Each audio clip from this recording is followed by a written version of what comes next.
Hello, this is Congressman Duncan, and I wanted to give you an update on some of the things that are being discussed in Congress at this time. We're receiving quite a bit of mail and phone calls and emails about financial reform, and I do think that some reform is needed.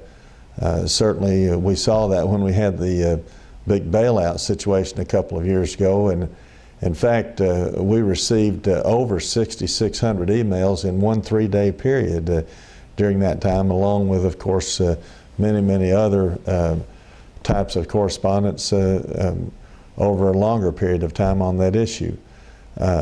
Today, the Senate is dealing with a 1,400-page bill on this by Senator Dodd.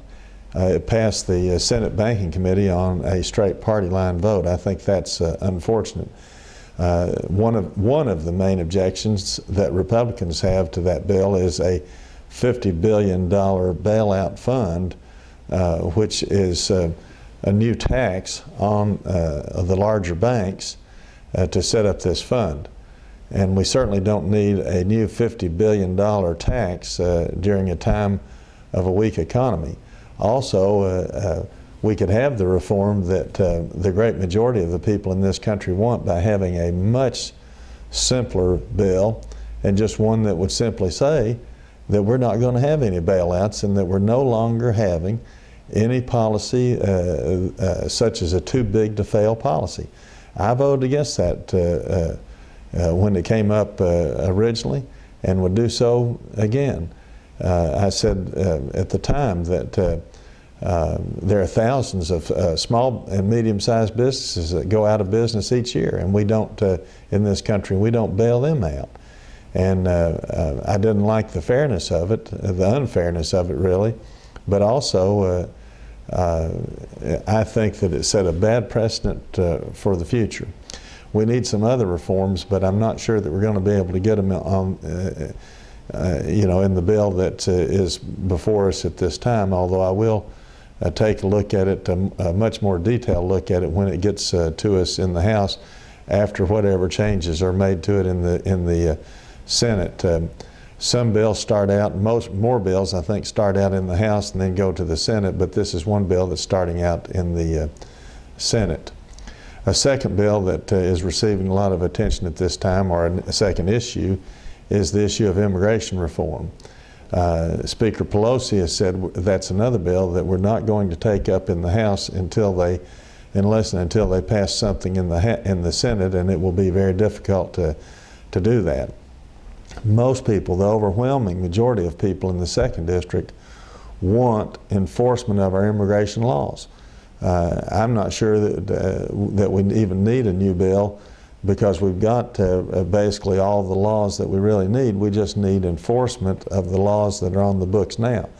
I think everyone admires and respects legal immigrants who have worked hard and who are working hard and who contribute greatly to the United States. And certainly we sympathize, I sympathize, everyone does, with people in other countries that are starving or leading just terrible type lives in very bitter poverty. It's said frequently that half or slightly over half the people of the world have to get by on $2 or less a day. And you certainly can understand why people want to come to the United States. There's a few billion people, over 3 billion people, that our government estimates would probably come here tomorrow if they possibly could.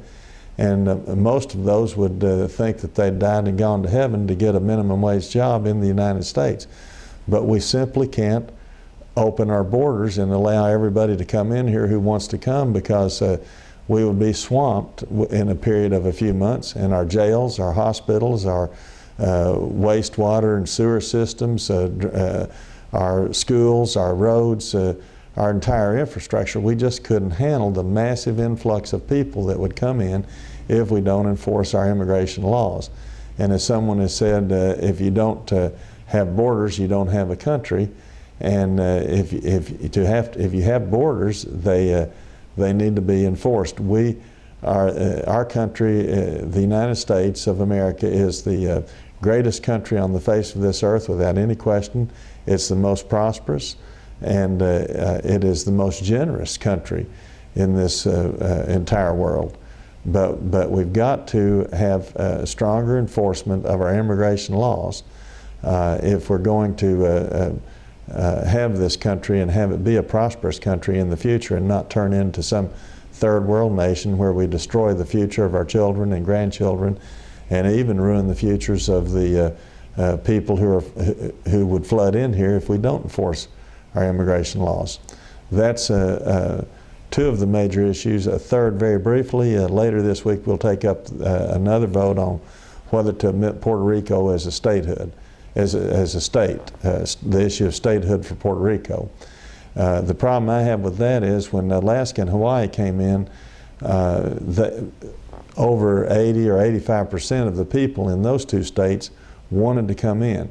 Every time they've had a vote on Puerto Rican statehood in Puerto Rico, they've, I think the highest percentage they've ever gotten for statehood is about 46 or 47%.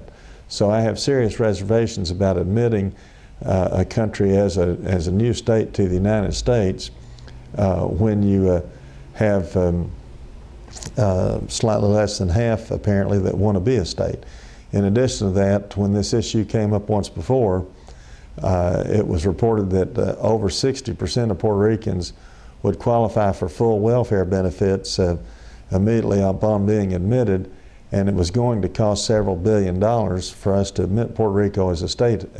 So I think that's something that we need to look into, because with the terrible financial condition of the federal government at this point, certainly we can't take on another state if it's going to cost us several billions to do that. So I have those concerns, but those are some of the issues before the Congress this week, and some of those, of course, will be issues over the next few months. Thank you.